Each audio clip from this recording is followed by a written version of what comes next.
That's Joel Friedland. If you have not checked out the other podcast, please go check it out. We talk about industrial nuances and raising capital and Chicago food, a little bit of everything.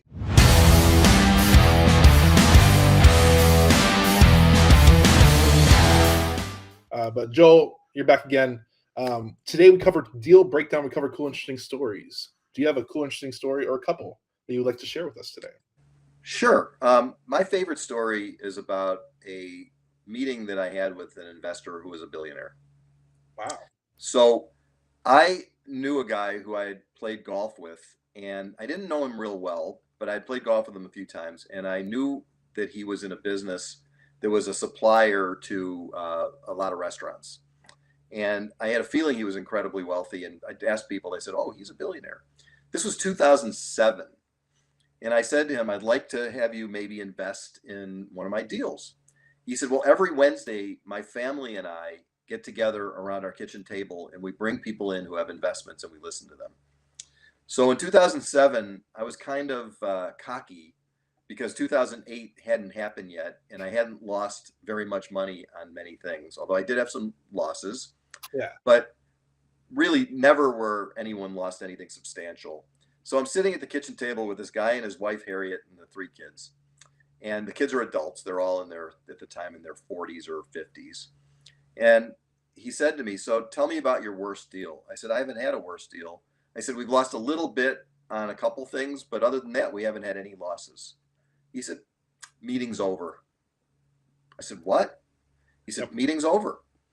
He said, "We are not investing with you." I said, "I don't understand. I told you we've never had any major losses." He said, "Well, that's a problem. Because if you've done all the deals you said you've done and you haven't any losses, it means either you're lying to yourself and you still own deals that are in trouble and you just aren't selling them because you don't want to Take that. get Take to that. the end and tell people, yeah, that you lost money. So you're holding on to them and you're hiding that from your people.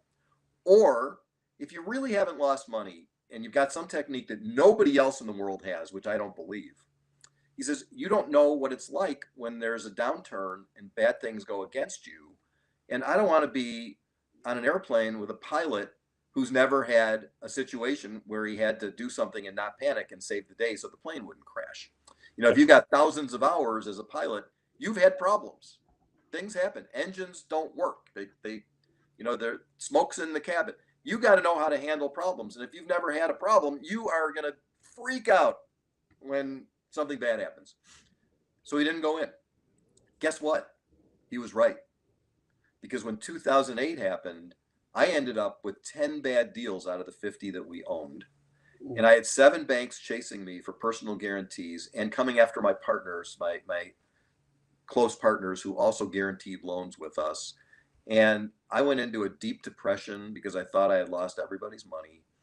And that guy was right.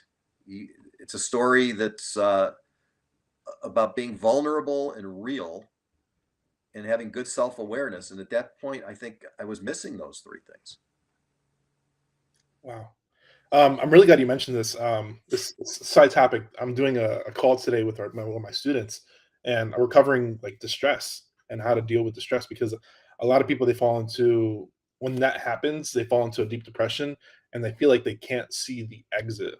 So my question to you is, how did you transition through that hard period? Because a lot of people, and I was in 2008, I was 16, so I didn't really see or know anything that happened. But I know a lot of people went through a lot of trying times during that period, and there was self harm or self infliction that happened Yeah. during that time. But Yeah. how did you deal with that coming out of that? Well, I was on that couch behind me and I couldn't get off. And my parents were both living at the time, and my wife and my kids were watching me because I was so depressed that they were worried that I could do some self harm. And believe me, I thought about it because I felt such shame that things didn't work out the way that I had told people that I thought they would. Yeah. Shame's a killer. Mhm. And I wasn't vulnerable enough at that time to be able to handle it. There's a woman who I listen to on podcasts. Her name is Brene Brown, Brene, Brene Brown. And she's a researcher who talks about vulnerability and shame. And she says they're not weaknesses, they're strengths. And people who can look at what they're vulnerable in and really deal with it are going to come out better and be really better people and have better relationships than people who are lying hotshots. Because if you're a hotshot, chances are you're a liar. So I just work really, really, really hard. Ready? This is vulnerable of me to say on a recording. I got a really good psychiatrist and I tried many medications and most didn't work. There's a song by Bruce Hornsby called Life in the Psychotropics, and it's about all the medications that it seems that he took when he had a depression. Mhm. And mental health is a very big deal. So I found that my psychiatrist wasn't helping me. It took years to feel better, like 3 years. And I switched psychiatrists because the first guy's medications weren't working. And the second guy came up with the right combination of mood stabilizers and antidepressants. And simultaneously, I went in for counseling, by the way, to another guy named Joel. I call him the other Joel. And I was going once or twice a week to talk it through. And I also found a meditation teacher. And I found that meditation was a really good way to find gaps in between that feeling of misery where everything looks helpless and hopeless. Yeah. So the meditation, medication, and counseling, and then just working. You can't come out of something by wishing that you can come out. You got to actually work. So I had to work, and I had to push myself to go to the office. And I was so depressed. I was literally sometimes at the office, I'd close my door and I'd lock it. And I had a pillow there that I kept in the corner. And I would get on the floor and I would lie down on the floor because I couldn't even sit up without being nauseous. I was so down. And I literally would take a nap on the floor in my office to feel better. So getting out of that took a lot of work, but I admitted it after a certain point to my investors and my clients and my family. I said, I've gone through this really difficult, disastrous time in my life, and I'm coming out of it, and I'm so grateful to be coming out of it. Yeah. But people who don't understand vulnerability in business are going to get hurt, and it can be life and death. I've seen life and death. There are people who get into that helpless, hopeless feeling and they end it because they don't see that the sun's going to shine again one day. Yeah. Yeah. Uh, So that was a situation where I learned so much. And today I do my deals primarily all cash, no debt, because when I look back at what caused the problems for the bad deals, the 10 bad deals out of 50, across the board, it was having debt where I didn't have the staying power to get through it. It still would have been difficult, but when you don't have the staying power, that's where it's devastating because you lose the property or you have to do something when it goes into the workout department at the bank. So that was really tough. And today, I tell people that story to open when I get out there. I don't say we haven't lost. Remember the billionaire story? We haven't lost any money. Nobody wants to talk to that guy. That guy's bullshit, right? The real guy is the one who says, "Let me tell you about what I went through," and it goes. There's so much more to this, but I don't want to go on and on. So I appreciate you being vulnerable on this. I didn't expect it to go this direction at all. But I understand the ramifications of all of that on both sides. And I know it wasn't easy to even say that. I really appreciate you sharing that with the audience, even sharing with me in general. I don't know, Karen, who listens to this later, but I appreciate you sharing that with me because I always look to people that are older because they've not that you're old, but you've experienced a lot more things than I have, and I take that with as a stepping stool that hopefully I can do better. yeah, And I don't ever want to. I had my first business that went under, and I've dealt with some things, but not to the extent that you did. So I've had my own trials and tribulations in my own way, but um, it was a learning curve. Um, and I had family and friends reach out to me like, "Are you okay?" I'm like, hey, if people were in the same position, they would be in a lot better state of mind, but I know I'm good. Yeah, and it gives me a tremendous amount of empathy for people who are struggling, Yeah. because before you had that experience, there's not the same level of sensitivity Yeah.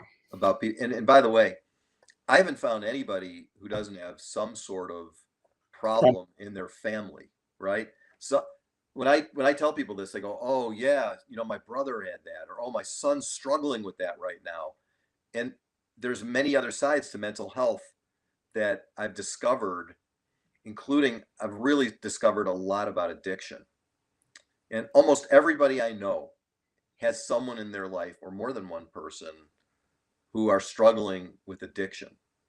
And because I was going through some programs where I met a lot of people who had super bad issues, I've become very close with people who are in recovery programs. And it occurred to me, besides AA and Narcotics Anonymous, NA, and there are people who are sexually addicted. They can't stop having sex with people that they just meet and so forth, and they do things that get them in trouble. Um, and food addictions, people who just don't know how to stop eating and weigh 500 pounds. I know those people, and many of them are friends of mine, and many of them have relatives that have problems. But one thing that I think for business that I'd like to mention is that the gambling addiction I have discovered with a lot of people, and even looking back at my own story, is business can turn a person into somewhat of a problem gambler, because people don't only gamble in the casino, they also gamble in the stock market with doing day trading and stuff like that. And most of the people who do day trading, eventually they crap out and they fall into a desperate situation emotionally, and they don't see it coming. And then they start borrowing money from people to try to chase their losses, and they do dishonest things. And one of the things I've learned about addicts is they're generally trying to cover it up because they're ashamed of stuff. And so there's a lot of lying. And I've watched that. And I have to watch out for people when I do business with them to make sure that they're not falling into those traps. I don't want to go into business and do deals with partners who I can't trust. I've watched certain people do things that, like, promissory note funds can turn into a Ponzi scheme in about 5 minutes. Because if you miss the first payment, you have to explain to your investors, hey, our deal isn't working the way we thought it would.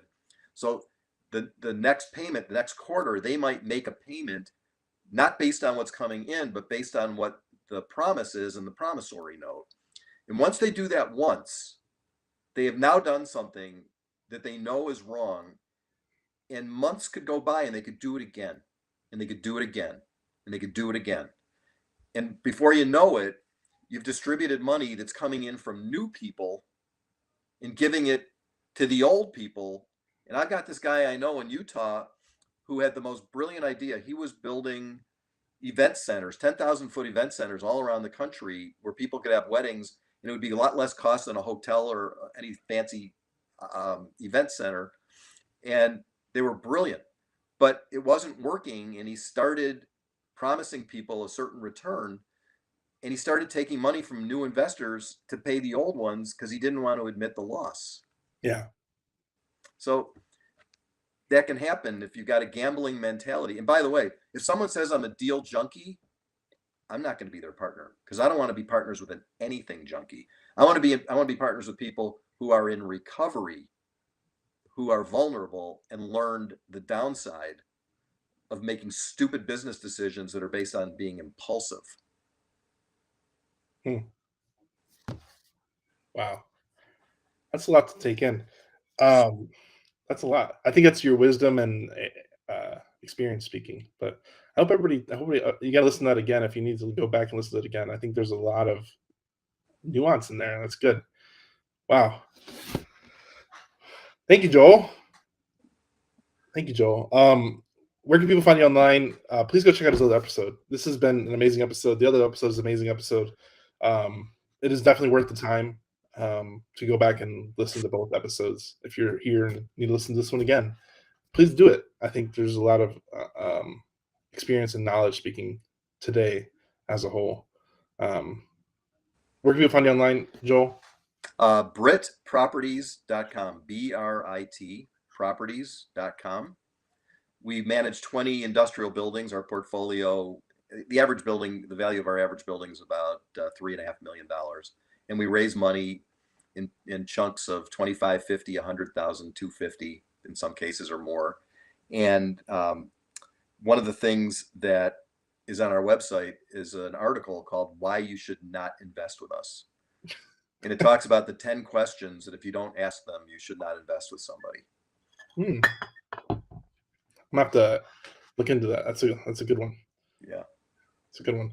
I like your approach to a lot of things, and I think people need to understand the risk that they're jumping into before they jump into it. I think you only have it's a lot harder to gain a loss than it is to get consistent wins. Yeah. So understand what you're doing, and even though credit investors are professional investors, they sometimes make the right decisions. So I think I understand everything that you're really getting into, and I think you investing all cash, it's important. It's important to the stability of your asset, and what your exit's going to be every time. Well, yeah, the key to an all cash deal is wealthy people aren't looking to get rich. They're already rich. They're looking not to lose their wealth. And this all cash thing, it's not for everybody. A lot of people think I'm a moron because they say, hey, real estate's a leverage business. If you don't use leverage, you're not doing real estate right. But I have seemed to have found a group of people who agree that a safer deal and sleeping well at night with staying power is Important. preferable to taking a big risk. You see how many people are losing their buildings today because of not being able to refinance and losing tenants. Mhm. It's rough out there, and we're really comfortable in our little niche with the no debt. That yeah, we're not going to make a fortune by leveraging, but we're going to be in a position where we have a strong balance sheet and staying power to not get trounced. There you go. Go to BritProperties.com with one T. For everybody here listening, thanks for tuning in. We'll see you in the next episode. Thanks, Joel, for coming in and sharing some information with us today. And as always, we'll see you next time, guys. Thanks for tuning in. If you would like to receive hot leads right to your cell phone in a text message, check out hiveleads.io and you can receive the same leads we've been receiving in our campaign for 3.5 years that's made us successful in the land game. Check us out.